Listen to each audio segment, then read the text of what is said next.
बताओ बेटा क्या लोगे? पापा पापा रुक जा 1 मिनट, मेरे लिए पहले मेरा लड़का है और तू बाद में। बेटा बता कौन सी चॉकलेट लेगा? पापा वो बड़ी वाली।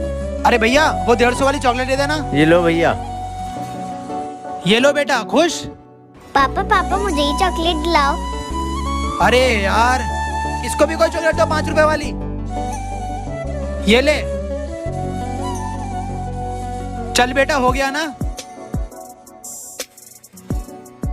पापा पापा क्या हुआ? पापा पापा अंधे होकर देख के नहीं चल सकते। अरे पापा आपकी चोट लग गई।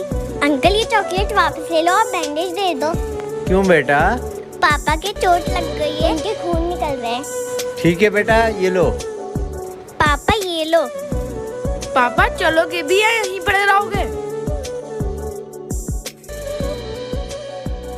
बेशक बेटियां ही बाप की हमदर्द होती हैं,